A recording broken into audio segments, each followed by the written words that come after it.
Hi guys, today we're going to talk about the idea of a Netflix for education. Why now? Why wait? We already have places like LinkedIn Learning, but what about college level education? One of the big challenges we face is being able to separate online education from traditional based education.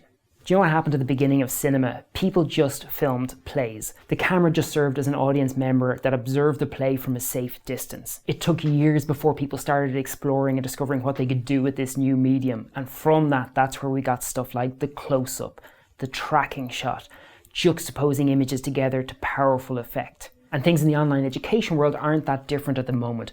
People are just filming lectures and putting them online. This isn't innovation, this is replication. We need to find a way to harness these new abilities. Now, there's a huge amount to unpack in this kind of topic, so I'm going to break it up into two parts. The first part today, we're going to look at the objections to this kind of a system. And in the second one, we'll have a look at what a Netflix for education might look like, what I think it could look like. Okay, so what's stopping us? Accreditation. I can't say that word.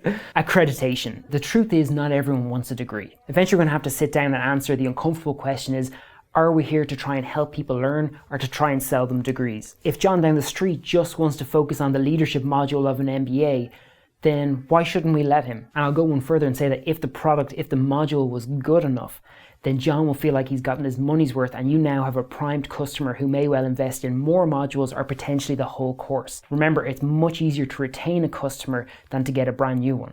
The other bit of resistance I notice off people is the idea that breaking it down is actually cheapening the brand or the product. I couldn't disagree more. This is the logic the music industry used when Apple insisted on being able to sell individual songs as well as complete albums. And what happened there? In the first week, they sold over 1 million different songs, and over half of those songs were complete albums. The customers came because of the freedom, but more than half of the people still stuck with traditional album buying. And I think it would be the exact same for the educational industry. 14 months later, Apple had sold 100 million different songs. People didn't buy less, they bought more.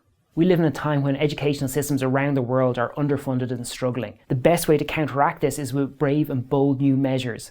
The music industry waited and hesitated, and what happened? A middleman like Apple got in the way, set up the system first, and then the music industry had no say in how that system would work.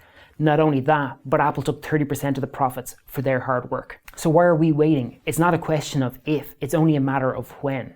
Will any of our organizations be ready to leverage this new opportunity? Are we already designing our content so that we'll be able to adapt first when these new opportunities become available? Or are we going to have to start from scratch when these systems go live, putting us at a disadvantage to our competitors? Still don't think it makes sense? Okay, well, let me leave you with one last fact.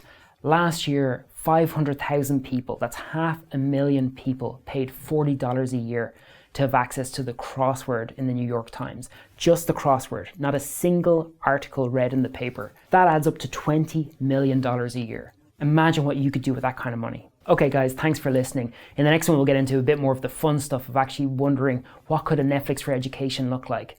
Talk to you then.